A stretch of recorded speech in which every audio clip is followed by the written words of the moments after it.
Welcome to Pong Dreams, a place where stories are more than just about victories or defeats. This is where we dive deep into journeys of the heart, of unyielding will, and of people who dare to cross their own limits in pursuit of greatness. Today, I invite you to join me on a very special story. The story of a man who didn't conquer the world through sheer strength or explosive talent, but through quiet resilience and relentless pursuit. His name is MaLong, known by many as the Undefeated Dragon. MaLong was born in 1988 in Anshan, an industrial city in the cold northeast province of Liaoning, China. There were no flashing lights, no privileges, only a working-class family, a pair of rough hands, and a bright-eyed boy swinging a makeshift paddle against a concrete wall for hours. That wall would become the unlikely witness to one of the greatest athletic journeys in modern history. At the age of 5, MaLong's parents enrolled him in professional table tennis training. In the icy mornings of northern China before the sun even rose, young MaLong would ride his bicycle to the training hall. His hands froze, his skin cracked, sometimes bled, yet he never complained. One coach recalled being stunned, watching the small boy practice endlessly without a single break, devouring the cold meal just to resume training. "I had never seen a child with that kind of perseverance," the coach said. By the age of 14, MaLong joined the national youth team, a place where every day was a brutal battle to survive. Surrounded by prodigies from across the country, MaLong wasn't the most talented, but he was the most determined. He didn't train to beat others. He trained to surpass himself from yesterday. But when he entered the professional scene, the dream became murky. From 2006 to 2011, MaLong consistently fell short in major tournaments, often exiting at the quarterfinals or semifinals. Despite possessing flawless technique, blazing speed, and unrivaled consistency, he was labeled with a cruel title, the king without a crown. After each loss, he remained silent. He never blamed anyone or made excuses. One time, after losing at the World Championships, he sat alone in the locker room for hours. When a friend approached and asked how he felt, MaLong quietly said, "I'm okay. I'm just not good enough yet."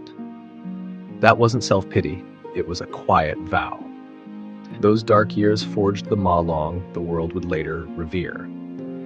Unknown to most, he would return to the training hall late at night, repeating a single motion hundreds of times just to correct a minor flaw.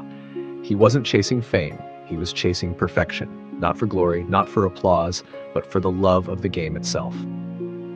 In 2015, at the World Championships in Suzhou, fate finally called his name. The final was against the young and energetic Feng Bo. The atmosphere was electric. Every rally was a test of nerve and will. Yet MaLong's eyes revealed something new.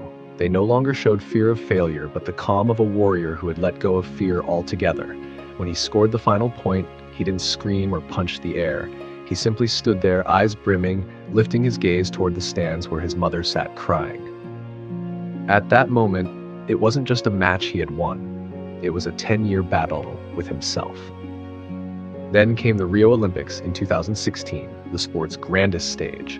In the final, MaLong faced Zhang Jike, Olympic champion, world champion, Grand Slam winner, and a legend in his own right.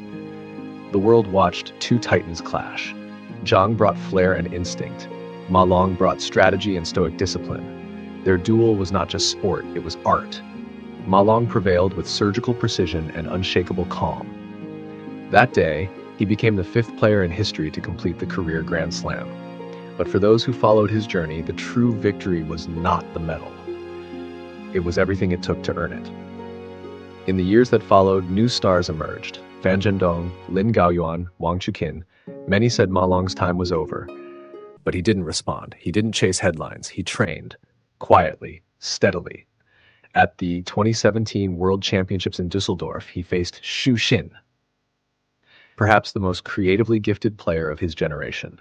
Trailing early in the match, MaLong didn't panic. He clawed back point by point, embodying that timeless phrase, "Champions aren't born in moments, they're built in choices." And then came the 2021 Tokyo Olympics. No audience, no cheers, just the sound of breath, rubber, and ball. MaLong was 33. Fan Zhendong was 24, younger, faster, stronger. The world expected a changing of the guard. But once again, MaLong defied the odds. The match was an epic, full of long rallies, breathtaking defense, and pinpoint attacks. When he scored the final point, he dropped his paddle and quietly cried, not because he had won, but because he knew it might be his last fight at that level. Fan Zhendong embraced him without a word. There was no need.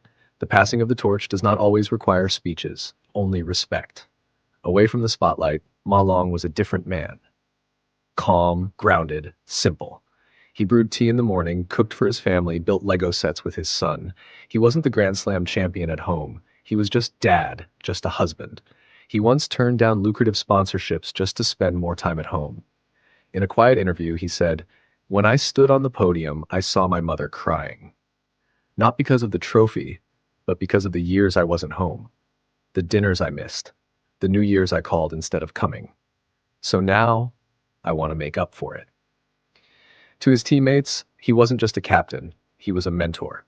A young player once recalled, "I had a terrible training day and felt like quitting. MaLong walked over, placed a hand on my shoulder and said, 'I've lost too. What matters is what you learn from it.'" That one sentence carried the weight of a lifetime. In 2023, MaLong quietly announced his departure from the national team. No farewell ceremony, just a single post. "I've lived fully with table tennis. Thank you for everything." The internet erupted. Fans wrote, "My youth was named MaLong. You don't need trophies, you're already eternal to us." Indeed, MaLong's legacy was never just about titles. It was about the image of a man who refused to quit, who rose again and again, not because he was asked to, but because he believed in what he did. A child once asked him, "How do I become a world champion?" MaLong smiled and replied, "Before you beat the world, you must beat yourself. Beat the part of you that wants to give up every day." That's how he won, not with power, not with noise, but with quiet conviction, like a river carving through stone without a sound. When the lights go out, the crowd disappears, and the cheers fade into memory, there stands one man, paddle in hand, staring into the mirror. And in his eyes, there's no regret, because he knows he gave it everything. Thank you for listening to MaLong's journey, the story of a man who dared to lose in order to learn, dared to endure pain in order to grow, and dared to remain silent so he could endure longer. If you're going through your hardest days right now, remember this. Sometimes it's in the moments no one sees that you are quietly writing the most beautiful chapter of your life.